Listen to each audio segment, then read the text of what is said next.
Olá, está no ar o programa Pimenta Malagueta. Você pode ouvir esse programa todos os sábados a partir das 9 horas pela Rádio Eldorado FM 87.5 e também assistir pelo canal do YouTube O Ativista Paracatu. Esse programa é um oferecimento do Movimento Verde Paracatu, da Coperfan e do VIP Studio.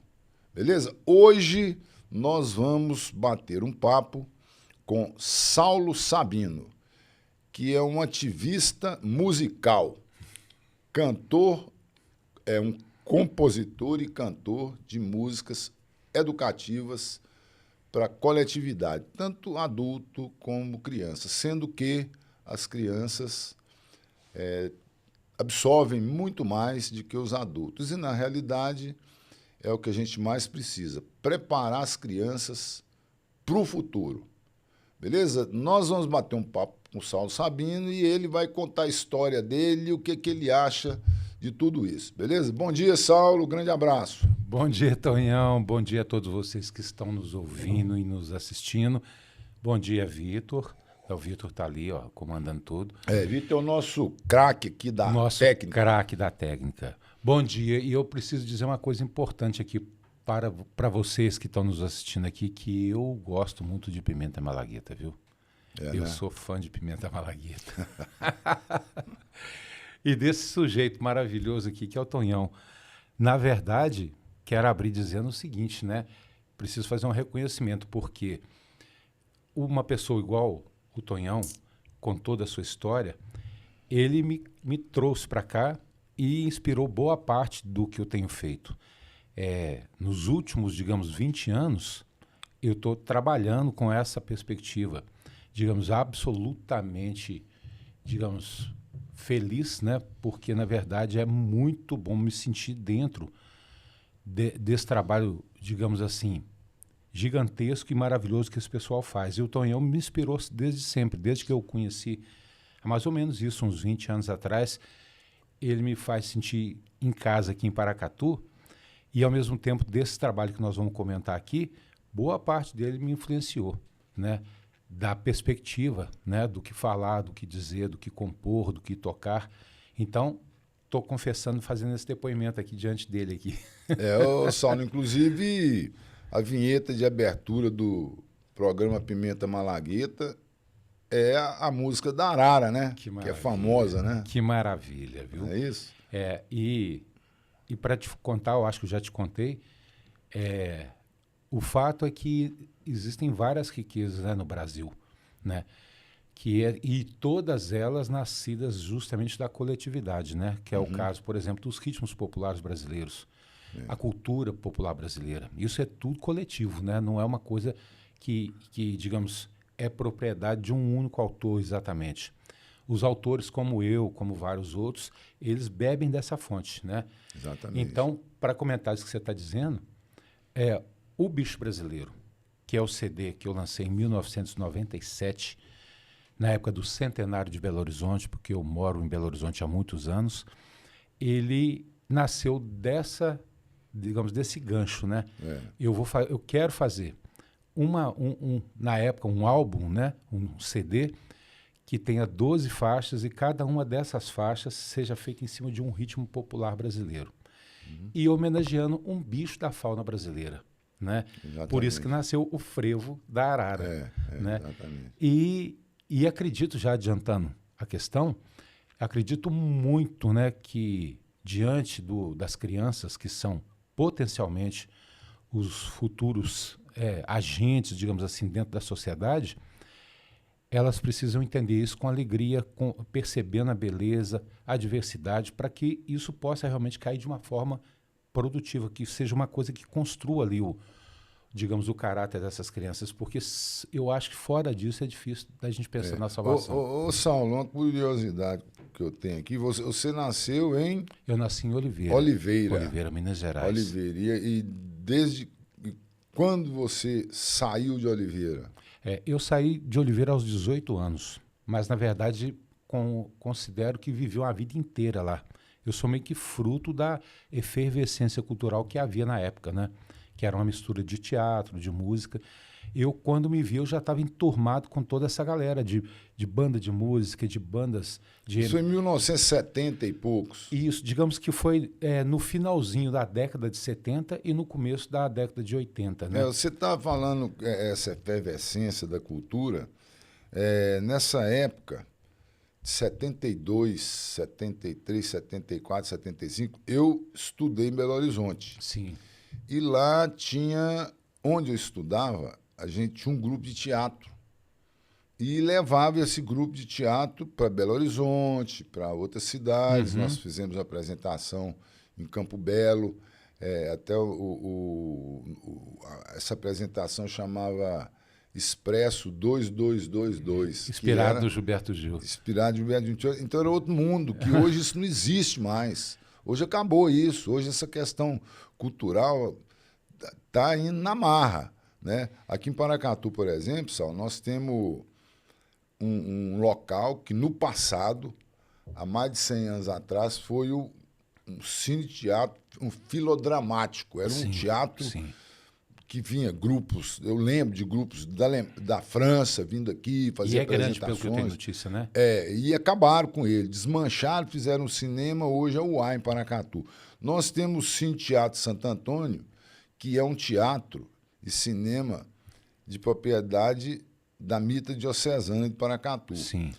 Que em 97, 2000, por ali, no governo de Almir, ele foi revitalizado e ali aconteciam peças de teatro, entendeu? Era um centro que levava a cultura de Paracatu. Isso acabou em Paracatu. Está lá o Cine Teatro degradando. A gente, assim, eu pessoalmente acho que se a administração municipal visse isso como prioridade, podia negociar com a Mitra e utilizar isso, porque aqui tem grupos de teatro que não sabem onde apresentam, entendeu? Sim, você acaba faltando esse tipo de espaço. E lá tem a estrutura de um cine-teatro.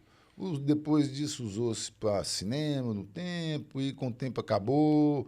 Então, isso está terminando, né? Agora, a gente sempre pessoas falam, o tempo hoje são outros, é modernidade, papapá, mas tem municípios que a cultura é efervescente que tem essa estrutura funcionando. Né? Eu vou te dizer uma coisa, na verdade, que eu acho que todos nós temos o nosso Cinema Paradiso, né? Porque você está falando do cinema que eu estou te ouvindo e lembrando do nosso cinema em Oliveira, por exemplo. Eram 2 cinemões também de rua, né? Com uma capacidade grande, coisa enorme, como as pessoas não conhecem hoje mais. Se chamava Cinepax e o outro se chamava Cine Vitória. Então, a lembrança que eu tenho, conforme a sua, né, é disso mesmo, né? Aquilo ali congregava, digamos, boa parte da galera. Por exemplo, você já tinha um ritual para assistir o filme no final de semana e aquilo ali convergia todo mundo. O que eu acho, Tonhão, eu tenho uma visão ao mesmo tempo realista, como a sua, por exemplo, mas eu observo uma certa resistência, porque eu acho que é próprio do ser humano essa coisa das ondas, né?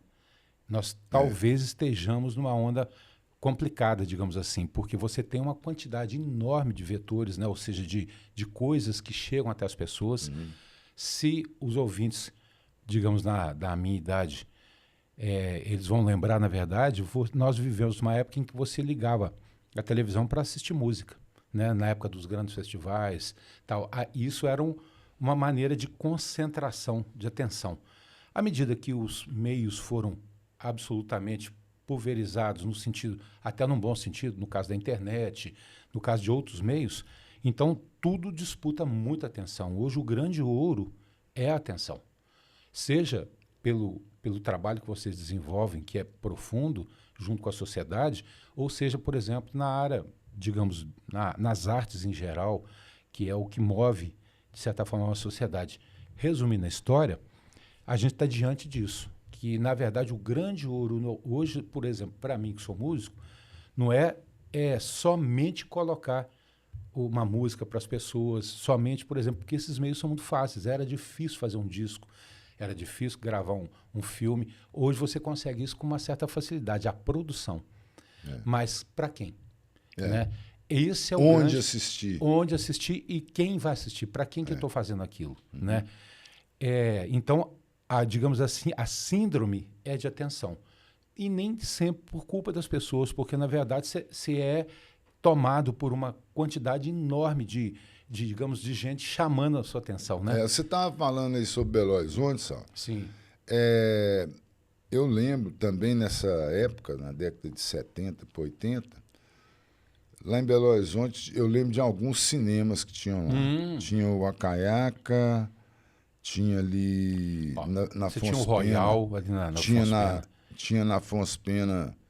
Na Afonso Pena, ali próximo da rodoviária, era o Royal, que era grande. Era o também. Royal e tem um outro, Arte Palácio. Tem o Acaiaca na linha que você está fazendo aí da Afonso Pena. Tem que ter ainda até hoje lá o prédio do Acaiaca, onde tem aquela figura do índio, né? Ali acabou. Aquele acabou. O Cine Royal virou igreja evangélica, né? Pois é, então é isso que eu estou querendo chegar aí. E tinha um cinema lá na Savassi. Que era o Cine Patê. Cine Patê. Que era... Então, isso acabou tudo. Acabou. E grande parte desses espaços, os evangélicos alugaram montaram as grandes igrejas. Exatamente. Nós estamos falando aí justo, atenção. Eles conseguiram captar a atenção que antes era voltada para aquilo. Mas quero dar um adendo no que você falou, puxar seu gancho. Por exemplo, o que salvou ali em Belo Horizonte, porque eram grandes cinemas como esses que nós estamos falando aqui de Paracatu, de Oliveira, o que salvou em Belo Horizonte do grande cinema de rua é o Palladium. O Palladium ainda existe. O Palladium não existe como cinema mais, mas ele foi resgatado pelo Sesc e ele é hoje, por exemplo, uma grande casa de show, onde existe inclusive a possibilidade de você assistir algum filme, né? Teatro também. Em frente 1.100 lugares. Em frente ao Palladium tinha o teatro da imprensa oficial, né? Ainda tem. Ainda tem, né? Ainda tem, justamente em frente mesmo. Na frente. rua Rio de Janeiro ali, você tem o Imprensa Oficial, que é um teatro que é usado bastante. Na época era teatro e cinema, né? Cinema não me lembro bem, não. Eu já me lembro bem dos shows que aconteciam lá. Mas então, nós temos que lembrar também, esse papo é muito bacana, que as pessoas que estão nos assistindo sabem disso. Não havia, obviamente, outros espaços nesse sentido. À medida que os shoppings, né, que foram sendo construídos e eles perceberam que isso era parte importante ali da programação dos shoppings, hoje, obviamente, os cinemas estão nos shoppings, né? Então, você tem várias salas menores, mas salas diferentes, que é onde acontece o cinema. O cinema não morreu. Mas esses grandes espaços acabaram perdendo por vários motivos, não só pela facilidade que você encontra de ir no shopping, estacionar seu carro, porque hoje tudo é carro, né? Imagina um cinema desse de rua. Hoje, você tinha que parar no estacionamento, lá sair do estacionamento, vir a pé, entrar dentro do espaço. Então, não é só por um desinteresse do público, é por uma mudança de dinâmica mesmo, né? Comportamento também. Exato. Né? Eu estive até pensando o dia que eu assisti as suas apresentações com aquelas meninas aqui de Paracatu, que você utilizou umas atrizes daqui, né? Exato. Eu estive até pensando em reunir esse pessoal para a gente... Porque eu, assim... Tem muitos anos que eu não participo como ator, já participei de algumas produções grandes aqui em Paracatu, inclusive como a Moratória, que era uma peça muito famosa. Muito famosa. Até a própria... Vocês montaram o Santo Inquérito, não? Não, eu não Dias participei, mas teve aqui. Eu participei de uma peça infantil, A Bruxinha que era boa. Que é da Maria Clara Machado. Né? Então... Participei de várias apresentações fora aqui, e como eu estudei em colégio de padre salesiano interno, lá existiam peças teatrais desenvolvidas pelas equipes dos padres que existiam ali. Tinha operetas. Então, eu fui criado nesse meio. Claro. Entendeu? Tinha uma cultura ali. É outra história. Então, estou pensando em pegar esse grupo teatral para a gente montar teatro de rua, teatro laboratório, no meio da rua. Com certeza. Vai ali onde está... nos botecos, onde o povo está lá tomando sua cachaça lá no sábado de noite, entra no meio do povo e... Chama e invoca o Augusto Boal nessa história, porque o Augusto Boal tinha exatamente isso que você falou, né? Ou seja, é óbvio que você tem um teatro elaborado, né? Que ele é finamente elaborado para aquele resultado. Mas isso que você está falando é o cerne do teatro, né? É você fazer ali em loco, às vezes até na hora ali, para o pessoal. Mas puxa mesmo, porque esse pessoal, não só aqui de Paracatu, mas de todos os lugares, precisa de uma Um incentivo, incentivo, né? uma força e dizer, olha, isso não está solto não, vamos fazer uma coisa junto aqui e junto o pessoal também da nossa cidade. E levar... Que não seja só para atuar, mas que seja para estar junto, para estar apoiando. Né? E levar essas ideias do teatro educativo para as escolas também, Claro. igual a gente leva os shows de Saulo Sabino. Não, com certeza. Entendeu? Como você já me falou várias vezes. A criança, em especial, ela também é assediada pela indústria. Né? A indústria, obviamente, percebe o poder, o potencial de consumo que as famílias têm. Que ela, hoje, por exemplo, o assunto é interessante, mas, por exemplo, quando nós éramos crianças, a gente tinha outro padrão, né, de descoberta. Não era nada baseado no consumo. Né? Ou seja, você tinha... Mesmo que você tivesse uma situação familiar razoável, você usava as roupas do seu pai reformadas para você, você brincava com brinquedos que eram feitos ali.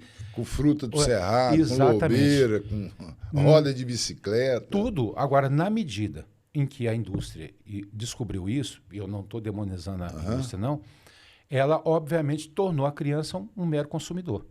E o pai, você imagina a situação de um pai e uma mãe novinhos ali com uma criança nova, ele perceber ali que o filho fica meio alijado do ritmo, né?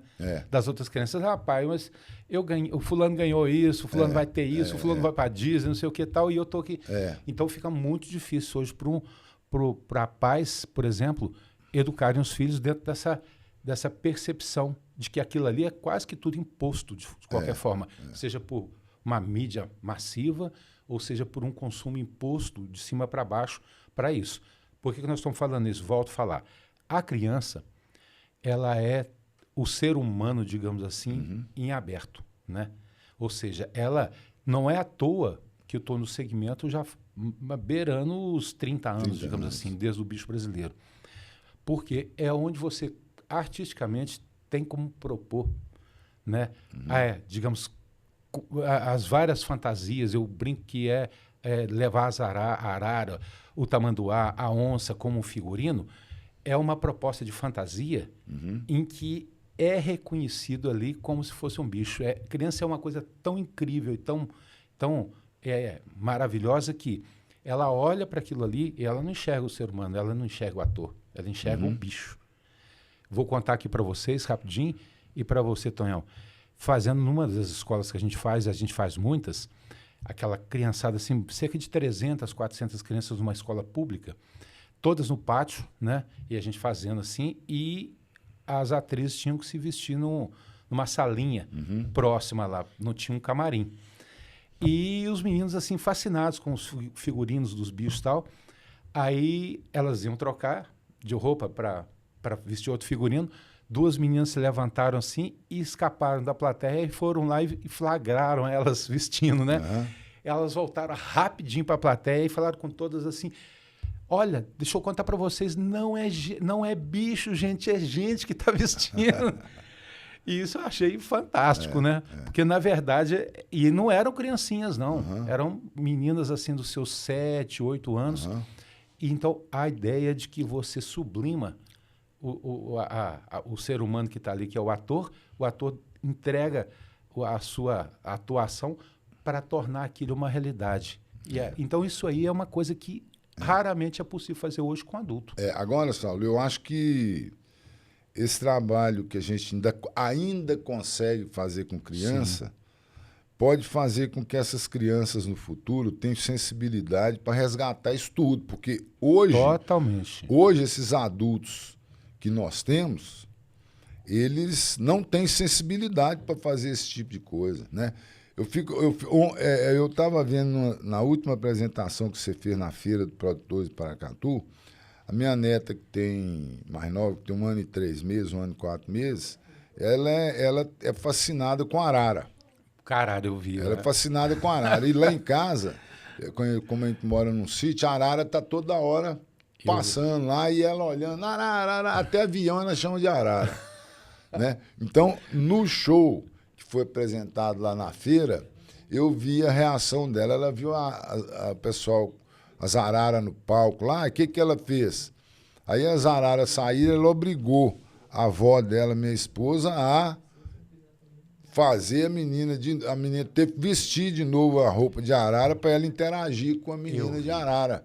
Você vê 1 ano e 3 meses, 1 ano e 4 meses. Então, isso pode fazer com que esse pessoal, no futuro tenham essa sensibilidade para resgatar isso. Não estou dizendo que é construir um grande cinema, um grande teatro. Não, com toda mas certeza. procurar outras formas. Por exemplo, eu, na última campanha para prefeito e vereadores em Paracatu, fui candidato a vereador, e uma das propostas minhas, eu mostrei matérias, era reconstruir o Teatro Filodramático de Paracatu, que foi demolido há muitos anos atrás.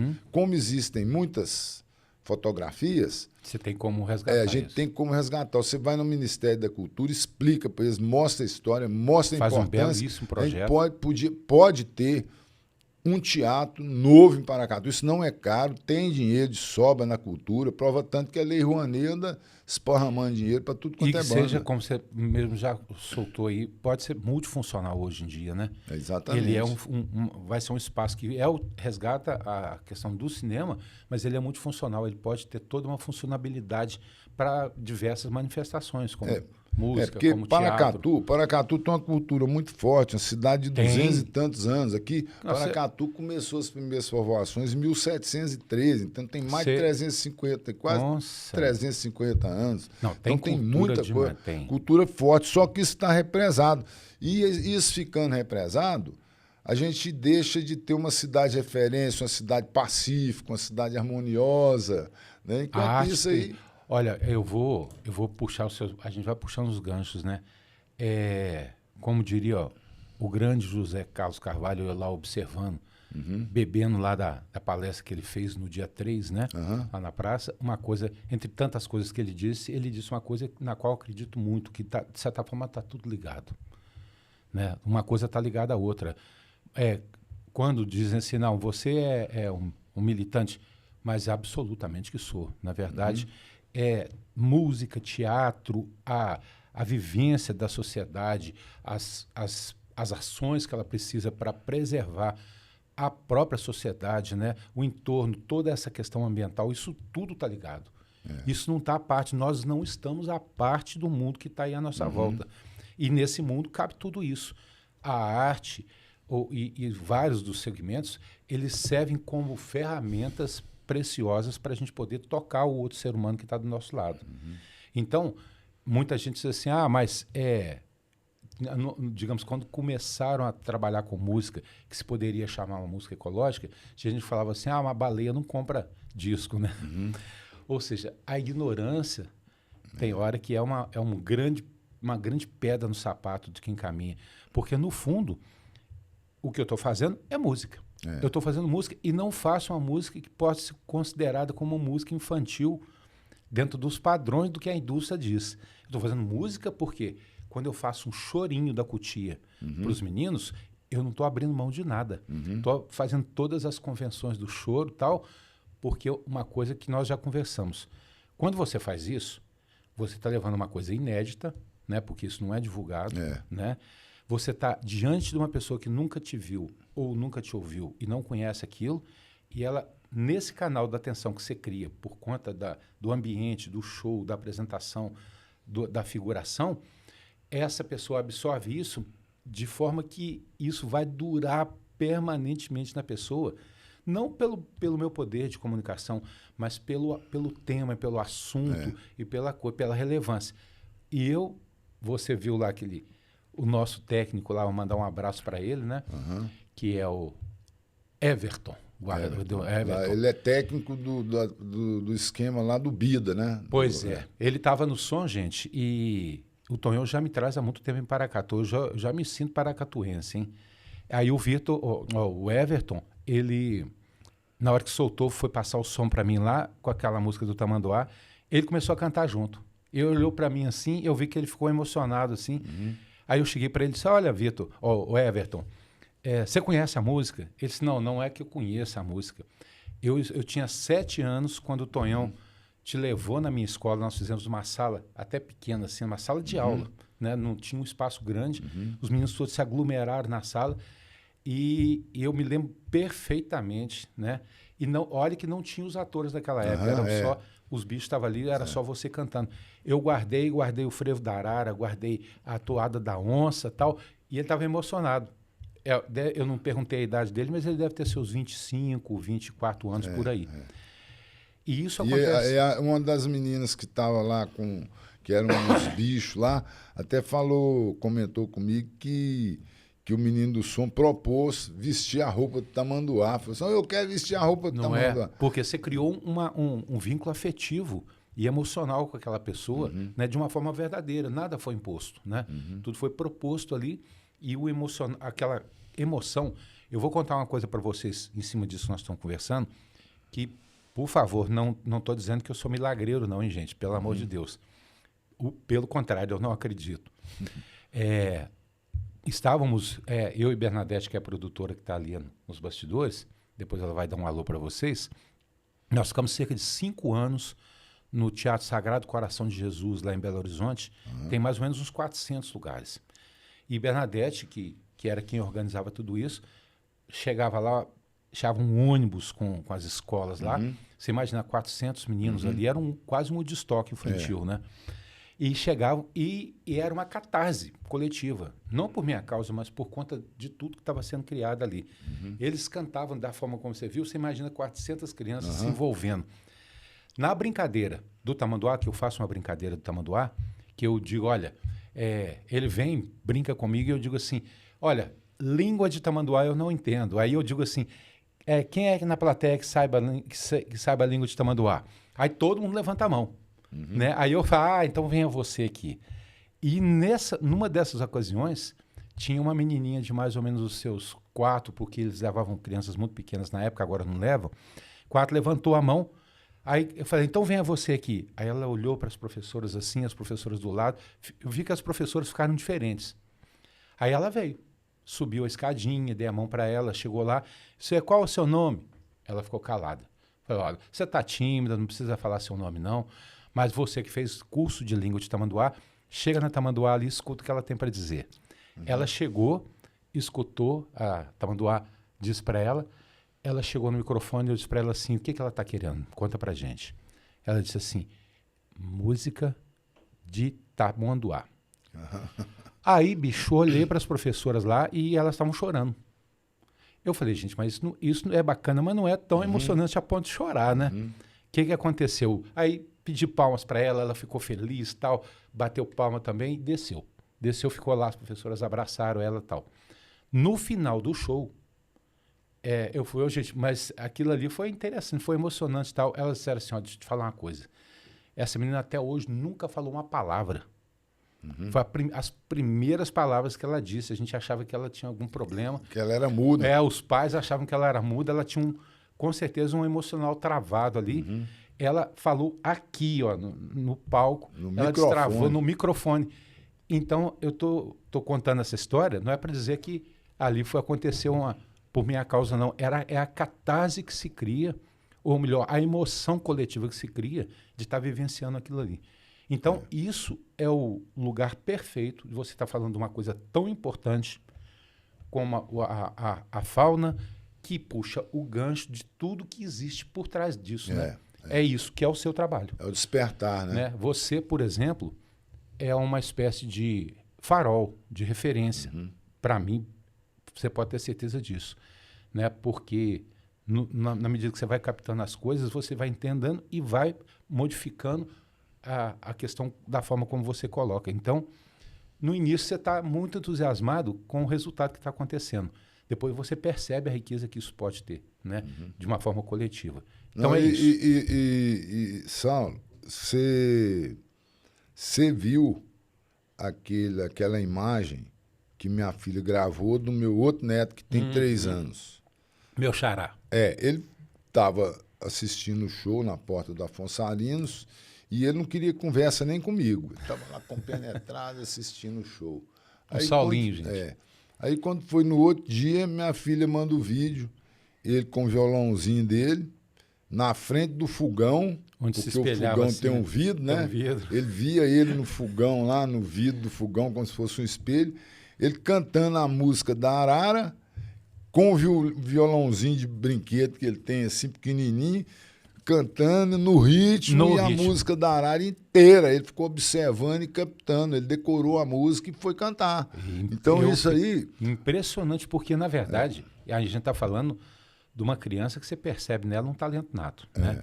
É claro que isso é muito lindo. E ele, diga-se de passagem, ele estava no tom, ele estava no ritmo e estava ali na dinâmica do refrão, direitinho, do jeito dele, ele estava fazendo. Arara vai, arara vem. Ou seja, você imagina um nível de atenção. No caso dele, é uma atenção extra, porque ele tem talento, né? Musical evidente. Agora, quantas crianças têm esse talento e essa possibilidade Exato. de desenvolver e não tem porque não tem incentivo? Não, e detalhe, eu e Bernadette, a gente roda, mas roda muito.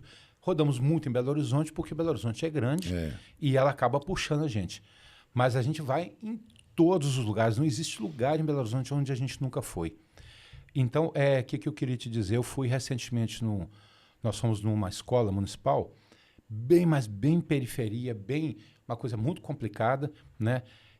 Aí chegamos lá e os meninos, as professoras em geral, disseram assim, isso vai ser difícil para você, porque isso aqui eles são indóceis, eles são bagunceiros, Sapeca, etc, né? e tal. Aí eu falei, traz lá, porque você vai ganhando experiência, né?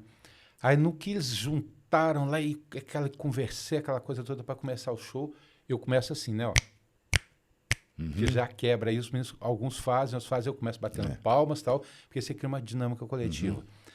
E um lá gritou assim, canta logo. Aí eu disse para eles assim, olha, eu me sinto na frente, de repente, de um próximo presidente da República, ou de um vereador, ou de um prefeito, ou de pessoas que vão trazer para si, diante do trabalho delas como político, posições de decisão. De melhoria de vida. Melhoria. Aí eles começaram a rir, né? Mas por que não? Eu não posso estar falando aqui diante do futuro presidente da República ou de uma pessoa importantíssima e tal. Todas as escolas onde eu vou, eu sei que eu posso estar falando diante deles. E volto no que você disse. Se você consegue plantar essa percepção ou essa sensibilidade que é própria do ser humano, se desenvolveu ali um germe disso aí, né? No futuro, você imagina, se uma criança que ouviu e que passou a amar a beleza, aquela coisa maravilhosa que a simbologia da fauna brasileira, se ela teria coragem consciente de destruir ou de fazer alguma ação que pudesse acabar com esses bichos, com a nossa fauna. Essa que é a esperança. Agora, Saulo, uma coisa são os políticos, outra coisa é a política. Exato. Eu não vejo firmeza de capacidade e de compromisso em quase nenhum político hoje. Sim. Quase nenhum político. Por exemplo, hoje nós temos aqui em Paracatu, cada vereador tem quase 1 milhão por ano de emenda impositiva. Se eu procurar um vereador desse para ele liberar vamos fazer um projeto para atender todas as escolas de Paracatu com um show educativo igual esse seu, que é um show que dá resultado, a gente sabe que dá resultado. Aí eu te pergunto, você vê se tem possibilidade desse pessoal comprometer com isso? Eu acho que não tem. Sabe por quê? Porque a maioria dos vereadores pegam as emendas impositivas e libera para entidades que se comprometem com ele, apoiar ele na reeleição dele. Entendeu? Então não tem... Um sistema que se retroalimenta. Então não tem esse comprometimento com a sociedade. Exato. Entendeu? Então a sociedade hoje está abandonada. É por isso que a gente vê essa desarmonia generalizada no país. É por isso que a gente vê bairros aí com níveis de violência altíssimos. É por isso que a gente vê a questão de uso de drogas entorpecentes, excesso de bebida alcoólica, conflito, matando o outro por causa de R$100. Aqui está uma confusão. E não é só aqui em Paracatu. Não, isso é uma coisa, a gente diria que é meio que mundial. Né? Falta oportunidade, uns têm muito, outros não têm nada, aquela confusão. Então, Eu acho que se a gente conseguir levar um trabalho desse para as escolas, para a coletividade, ao pouco você vai trabalhando a mentalidade desse povo, igual o operador de som do Bida lá durante a sua apresentação. Exatamente. Né? Igual essas crianças que interagem. Por exemplo, no show nos produtores rurais lá, né? O que aconteceu? Tinha criança que tinha assistido o show na porta da Força Lins que deve ter criado o maior caso com a mãe, para a mãe levar lá no galpão, na feira do produtor, para assistir o show que eles viram lá, que ficaram. Né? Então, isso aí é uma questão que muitas vezes depende de empresários conscientes em apoiar isso e depende também dos políticos apoiarem isso, mas aí vem a questão da consciência, que não foi construída desde criança. Exatamente. Então, hoje os políticos ficam brigando com os outros, usando interesse, comprando voto, comprando apoio futuro para a reeleição e não quer saber da coletividade. Essa é a realidade. Essa é a realidade. Né? Ô, Saulo, mas mudando um pouquinho, voltando aqui para o nosso assunto, eu queria que você contasse mais alguma coisa aí. Você iniciou na música quando, mais ou menos? Exatamente dentro dos festivais dentro de Oliveira. Né? Os festivais, eles queriam reproduzir aqueles... Né? A intenção era reproduzir aqueles certames, né, que haviam. Então, existiam festivais onde você fazia uma canção para concorrer. E eu participei de alguns lá e tenho maravilhosas lembranças, porque isso reunia toda aquela galera jovem ali, né? Nós estamos falando aí de muita gente. Dos grandes festivais, né? Então, eu vim de Oliveira, digamos assim, meio guardado as proporções. Oliveira me deu regra e compasso, conforme eu... E esses festivais, quando acontecia, o pessoal não estava preocupado, não era com o valor do prêmio, não. Na verdade, não. O grande prêmio era justamente estar ali participando. E o que eu quero dizer? Aí isso eu te digo, não sei se você tem a mesma impressão, até os 18, 19 anos, parece ter uma vida inteira ali, né? Parece que a coisa está sintética. Então, se eu for relembrar, foram alguns anos, foram tipo uns 6, 7 anos em que isso aconteceu, entre de ser um jovem ali de 16, 17 anos, até eu sair de Oliveira com os meus 21 e 22 anos. E existia muita gente importante dentro do teatro, de música Oliveira, que era isso que você falou, a questão da atenção. Então eu saí dali de Oliveira e fiz o meu primeiro show profissional aos 19 anos no Palácio das Artes. Tinha um projeto chamado Projeto Fim de Tarde, que ficou famoso. Eu fiz talvez a terceira edição.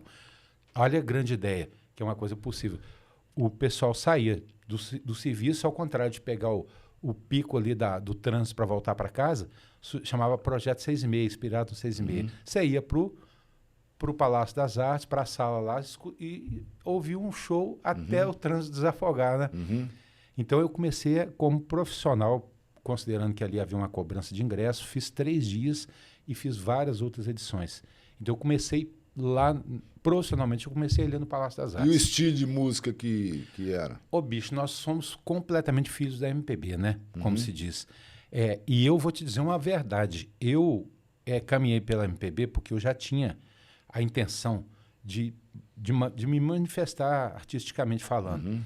Eu sempre achei a canção e o formato do que eles rotularam como MPB uma coisa perfeita. Por quê? Porque havia uma diversidade.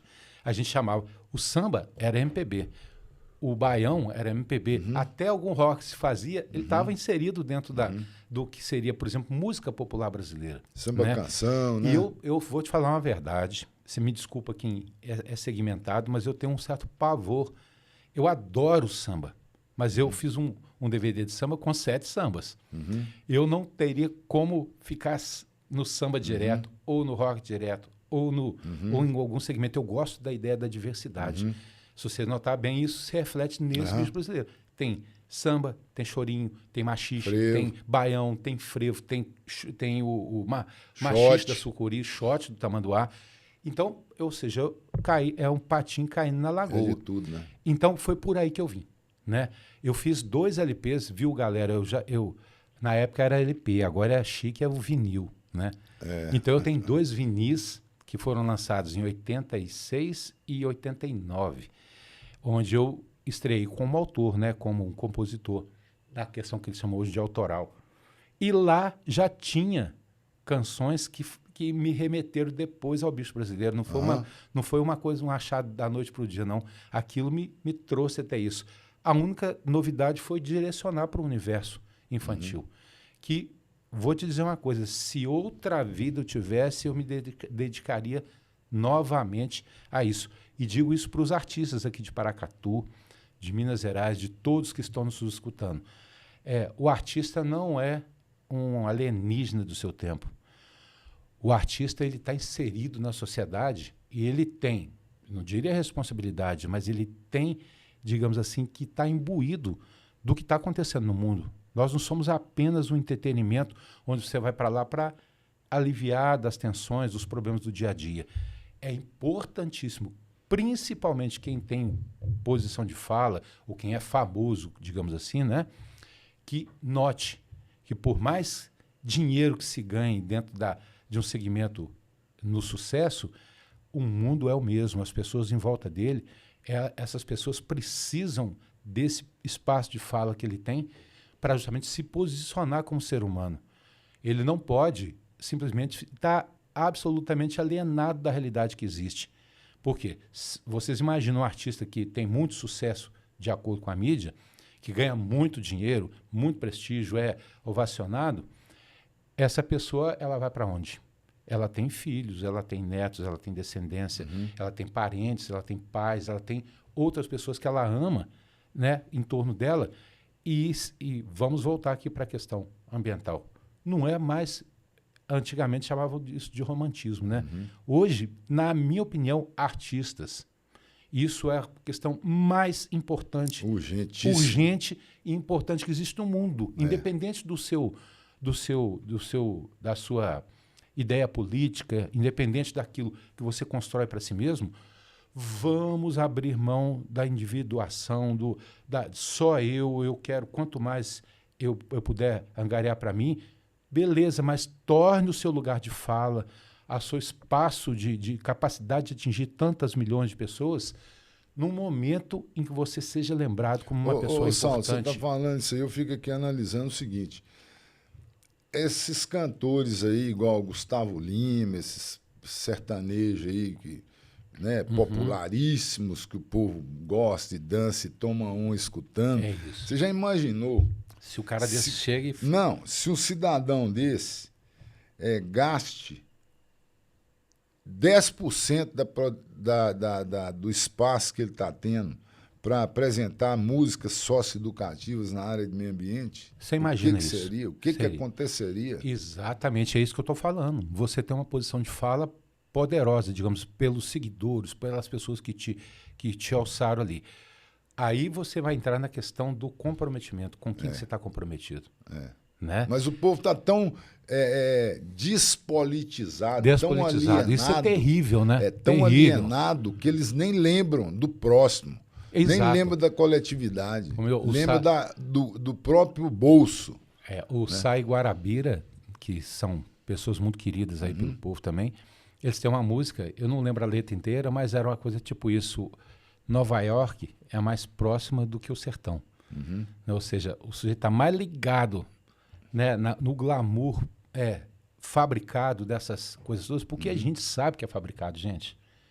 Vocês vão me desculpar aí, uns grandes influencers, etc e tal, mas aquilo ali, notoriamente, eu sei que vocês percebem, o público percebe que aquilo ali é uma coisa absolutamente fabricada. Fabricada no sentido de, olha, o que eu vou entregar para você como espelho para que você pense em você mesmo fazendo isso aqui. Isso que e nós acontece, estamos distantes da sociedade. E o que acontece hoje na música, Saulo, é que ela não contribui com a sociedade, ela faz uma lavagem cerebral na cabeça e incute outras ideias na cabeça da sociedade. É óbvio, público que está nos assistindo, eu não estou dizendo que a música não seja, ou a arte não tenha também o seu papel de entretenimento. Óbvio que a pessoa, depois de assolada por tantos problemas no dia a dia, várias questões que ela carrega ali, as contas para pagar, criança para cuidar, família para cuidar, eu não vou dizer que a pessoa não vá, digamos assim, para uma apresentação ou para alguma atividade dessa, no sentido de relaxar, de coisa. Isso tem seu lugar. Eu estou falando de que esses artistas que já conquistaram e os que estão vindo, tal, têm um papel como ser humano, como pessoa, como agente diante dessa sociedade que, afinal de contas, é o seu objetivo. E o que eu gosto de observar também, que a gente pode observar, é que tem muita gente que gosta desse tipo de música. Por exemplo, Sai Guarabira. Exato. Que fala sobre a natureza, o sertão, né? E outros compositores. O povo canta. Tudo quanto é festa que tem por aí afora, toca uma música lá, o povo canta. Então tem. Consumo para aquilo. Tem. Então, a partir do momento que tem consumo, tem a chance de ter consciência da sociedade. Não, com toda certeza. E tem uma outra coisa, só para fechar essa questão. As pessoas são levadas me desculpe aí a indústria, não tenho nada contra a indústria. Quem está na indústria do entretenimento, ela só planeja, obviamente, arrecadar e não, obviamente, não está nem aí para a questão do seu... Mas você, que é o consumidor, você tem um poder muito grande. Uhum. Não é preciso que alguém lá de cima venha te dizer, olha, isso é bom, isso aqui é que é bom, esse aqui que você tem que escutar. Por amor de Deus, vocês têm a capacidade de ouvir o rapaz ali do seu bairro. Ali, selecionar, né? Ele está ali, o rapaz tem talento. E esse rapaz tem talento. Olha, vamos valorizar o material humano local que tem. Paracatu, como o Tonhão estava falando, é uma cidade repleta de cultura, tem uma base cultural enorme. Então, o negócio é valorizar, porque o que acontece? Aquele talento nato, um ator, uma atriz, um músico, um compositor, ele está em estado bruto. Ele nasce ali em estado bruto. Na medida que ele vai tendo suporte para crescer, ele vai crescer como artista. Não é buscando esse sucesso, conforme a gente está dizendo. Ele vai crescer como artista para realmente entregar alguma coisa importante para a sociedade, que é o que nós fazemos. Né? Saulo, isso aí... Valorizem. O que está dizendo aí é o seguinte... A cultura gera a transformação da sociedade. Com toda certeza. Ela é um vetor de transformação. E está esquecido. Virou a vulgaridade. Porque o contrário de cultura é vulgaridade. É vulgaridade. É a massificação. Quando você fala em massificação, você tem que reduzir ao mínimo inteligível para a pessoa poder absorver aquilo rapidamente. Eu tive a oportunidade de 2 vezes em Cuba, visitar Cuba. Sim. Lá em toda esquina tem um grupo musical típico de lá. E eles não saem cantando essas músicas americanas, essas coisas, não. Só é o bolero, eles têm uma identidade. É a salsa, é a baladinha deles. Então, eles têm a identidade cultural forte. Forte. Então, é isso que faz que eles fiquem na resistência. Aquilo ali, diante de tanta dificuldade, de tanto assédio. Tenham o maior nível de educação do mundo, de saúde do mundo. Exato. É exatamente por isso, porque está enraizado. E aqui a gente vai perdendo isso, né? Bom, só nós temos ainda alguns minutos. Você tem ideia, mais ou menos, de quantos alunos você já conseguiu reunir até hoje nesses... Pois essa é uma conta que eu ainda preciso fazer, mas eu te digo o seguinte... Nós temos, eu e Bernadette lá, a nossa companhia, ela se chama Companhia Bicho das Artes. Uhum. Mas nós fazemos uma média de 150 apresentações ano. Uhum. As pessoas vão dizer assim, não, mas então você faz um dia sim, um dia não? Uhum. É porque a gente repete bastante no mesmo dia, às vezes 4 escolas. Uhum. Cada escola dessa, em geral, para passar uma média assim, tem na faixa de 200 a 300 crianças ou... De criança até, por exemplo, digamos, o fundamental ali, que tem um pouco mais. Fazendo uma conta arrazoada dessa questão, beira a centena de milhares. Não, aqui mesmo na porta da Fonsalins ali, presenciar seu show mais de 1.000 crianças. Mais de 1.000 crianças. Então, isso, e nós estamos falando justamente de um material que nem precisa que você divulgue ele na rádio antes ou ponha na escola. Antigamente, o CD ia na frente. Uhum. Eu não tinha os atores. Eu estou falando antigamente mesmo, porque nós estamos fazendo isso há 20 anos. Uhum. Então, quando eu chegava lá, na escola, numa escola grande dessa, eu já achei, para vocês terem ideia, uma escola como, por exemplo, Taquaril, em Belo Horizonte, municipal, tem cerca de 1.000 alunos. Além dos 1.000 alunos, ele ainda chamava a comunidade toda para estar ali. E eu ali com duas caixinhas, nós com 2 caixinhas de som, falei, gente, mas como que eu vou dar conta disso? Porque isso aqui é como se fosse um grande teatro Palácio das Artes inteiro. E eu puxava pela atenção das pessoas. Mas o que eu quero te dizer, se você considerar isso, é muita gente que você consegue atingir. Né? É muita gente e é uma coisa que você... Só te contar a história rapidinho. Em várias escolas hoje, por exemplo, em Belo Horizonte, porque você tem escolas municipais que atendem um público já de mais idade, né? E tem as EMEIs, que nós temos uma história profunda com as EMEIs, que são as escolas municipais de educação infantil, que atendem de 0 a 6 anos, ou 0 a 5, né, Bernardo? Então, lá eu encontro professores como o nosso amigo Everton, que vem me abraçar e diz assim, você lembra de mim? Eu disse, olha, eu te confesso. Aí eu fico pensando que eu já vi aquela professora em algum outro lugar, fico tentando lembrar. Ela disse, não, olha, desculpa, mas é porque eu era criança. Era criança da escola tal, tinha meus 6, 7 anos. Ele queria que você lembrasse dele quando ele tinha 7 anos. Mas você tem que lembrar que eu dancei a congada do Lobo-Guará. Eu pulei lá, eu era a principal que estava dançando o frevo da arara. Ou seja, são professoras hoje. E a professora nada mais é também do que um agente importantíssimo, né? Então, você cria uma lembrança. Você deve ter as suas lembranças de infância, todo mundo tem. Né? Saulo, eu tenho pessoas que trabalharam comigo, né, parceria no Movimento Verde, há muitos anos atrás, vários, não é um nem dois, não são vários, que hoje são profissionais na área de meio ambiente de ponta. De ponta. E falam, Tom, eu comecei a trabalhar com você, se não fosse você, eu nem sei o que eu teria feito. Então, imagina esse trabalho que você faz. Nossa, é uma coisa incrível. E você é famoso, viu? Eu já disse outro dia para ele é muito mais conhecido do que ele imagina. Né? Porque para todo lado, onde eu vou, eu falo do... Porque isso aqui, para mim, é muito importante. Nós já criamos um vínculo de amizade e de trabalho, que é uma coisa incrível. Eu cito você, falo com você sobre alguém que realmente está inserido e conhece a questão. O pessoal fala, o Tonhão de Paracatu, já escutei falar dele, conheço, sabe? Isso em vários lugares. Então, eu quero, se a gente estiver terminando, eu quero deixar esse depoimento. O Tonhão, gente, nesse sentido, não é porque eu estou diante dele, não. Porque o Tonhão não é uma pessoa de rapapé, de coisa, mas ele é uma pessoa ícone aqui em Paracatu. É preciso que se valorize através da figura dele, do conhecimento, da experiência que ele acumulou esses anos todos. Isso não nasce da noite para o dia. Isso é uma coisa preciosa que a sociedade precisa acolher cada vez mais. Eu sei que tem muita gente que apoia e respeita ele tremendamente, ele e tudo o que está próximo dele.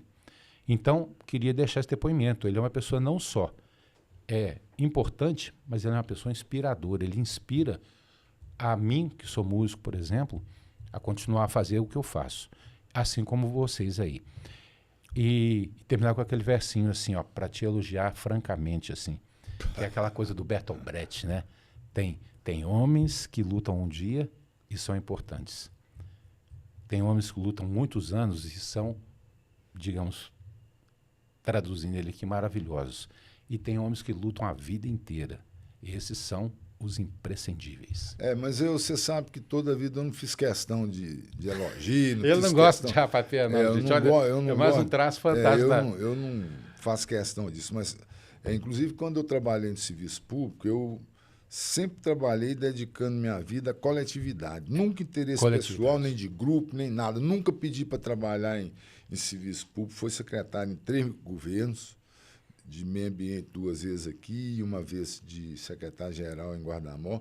Não pedi ninguém para me contratar, me convidar. Inclusive, eu que impus algumas condições para estar ali atuando, entendeu? Sim. Então, é outra história. Saulo, é o seguinte. Bom, então vamos lá.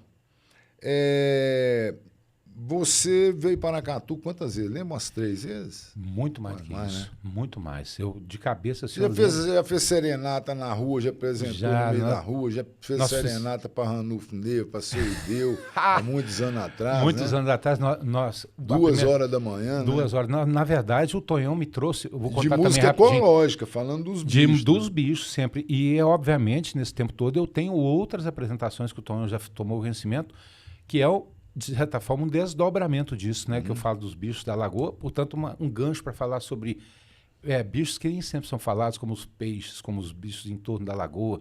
Tem um outro chamado Pequeninos e Gigantes, que fala... Aí abre para a fauna, né? Para a fauna mundial. Então, Fala isso... desde de barata Não, até elefante. por que é pequeninos e gigantes? Justamente isso, porque eu estou falando, por exemplo, os pequenos. Os pequeninos moram em qualquer lugar, em qualquer pedra, qualquer pedaço de pau. Nada mal, nada mal. Eu gosto de saber que a vida existe onde a gente custa crer. Depois fala do elefante, E do falo do elefante hipopótamo. e falo da baleia azul. Né? A baleia azul eu fico emocionado. Eu tenho que lá, o artista tem que ser contido para ele não chorar lá na hora. Mas então é isso. Mas você me perguntou quantas vezes? Eu tenho em conta que eu já vim aqui para lá de uma dezena de vezes. Em várias ocasiões. Você me mandava buscar. A Votorantim te trouxe aqui, Nossa, aqui em Ross. Aqui em Rosa. E pelo Movimento Verde, naquela época, aquela primeira vez, a gente ia... Não, o que nós fizemos de participou da escola. expedição, na região inteira. Nós fizemos aqui umas 20 cidades, não sei se isso todo. O ônibus saiu visitando as cidades, encontramos em Brasilândia, fizemos um show junto com a turma que estava na praça dentro pública. do Rio.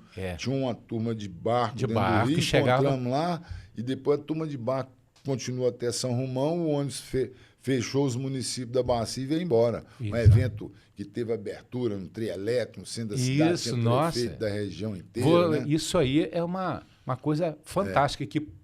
E vou falar com você uma coisa última nesse sentido. Todas essas ações, elas não contam com a grande mídia divulgando, mas isso está no cerne do ser humano. Às vezes aquela pessoa que você acha que não está ligada, isso aí é o que vai marcar ela. Eu estava vendo, a própria televisão de Paracatu divulgou, parece que Tobias foi lá fazer uma entrevista sobre o evento, parece que ela teve rapidamente lá durante o Vire Carranca, em frente a Afonso Arinos, mas não atinaram para mostrar um show com 1.000 crianças, né? Na feira de produtores teve apresentação, não foram lá divulgar isso, emissoras de rádio não foram, nós estamos tendo a divulgação mais forte desse show seu, da sua vinda em Paracatu, através desse programa, no canal do YouTube meu, que vai ao ar todo sábado, e também através do canal, através da Rádio Eldorado FM, que é uma rádio comunitária do Paracatuzinho, que não tem tanta audiência.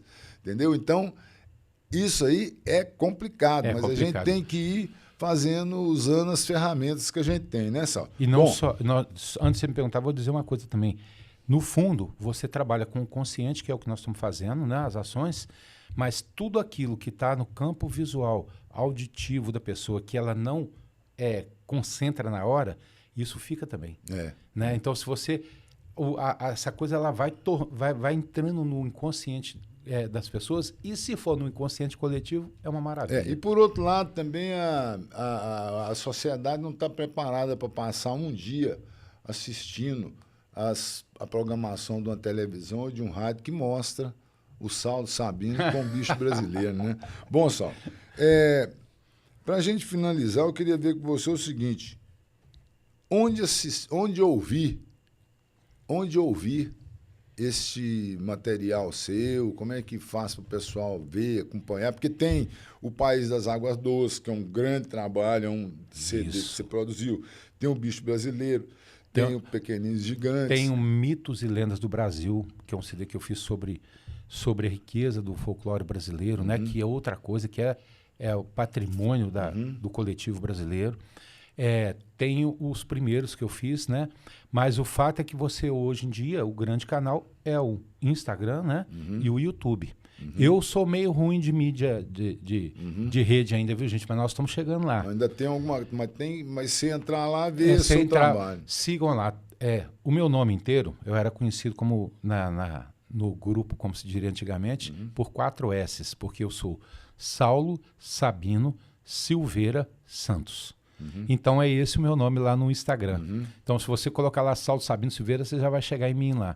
Então no Instagram tem boa parte, ainda que não tenham músicas inteiras pela característica da plataforma, mas você pode procurar no YouTube, tem muita coisa, inclusive dentro do teatro, né, com as crianças sempre filmadas do fundo para frente, porque eu não mostro o rosto de criança de forma alguma em rede social.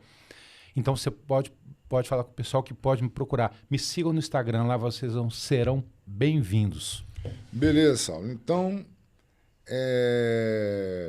para finalizar o nosso bate-papo no Pimenta Malagueta de hoje, eu quero que você deixe aí uma mensagem final para o povo de Paracatu e para quem nos ouve também através da Rádio Eldorado FM, que embora ela esteja de pequeno alcance, mas você pode ouvir ela pela internet, né? Vai no Google lá e clica, você abre para o mundo inteiro. E também para o canal do YouTube, o Otivista Paracatu, que é o canal meu, pessoal, que essa entrevista sempre vai ao ar. Maravilha. Eu vou dizer para vocês assim, I am back. Eu vou voltar.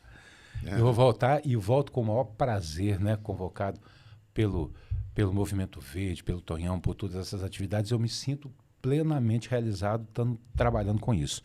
E vou dizer para o pessoal da rede de escolas de Paracatu que nós estamos interessadíssimos em fazer um vínculo com vocês também.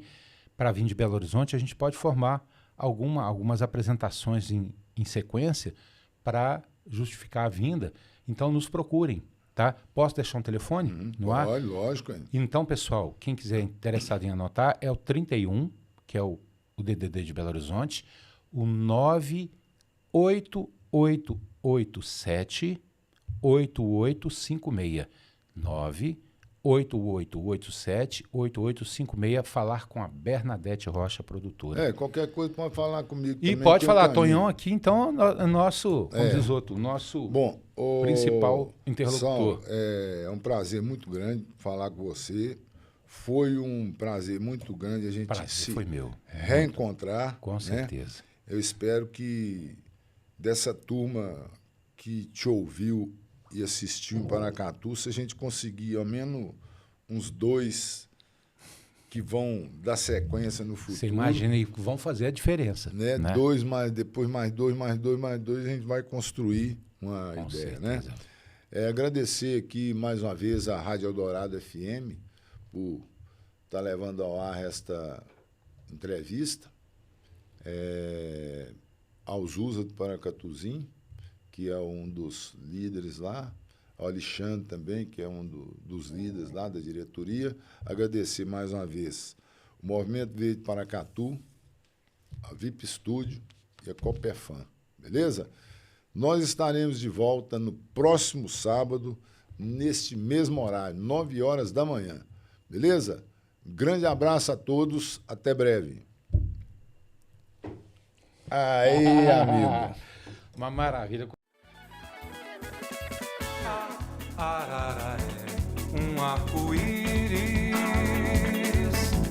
rara cor azul, anil.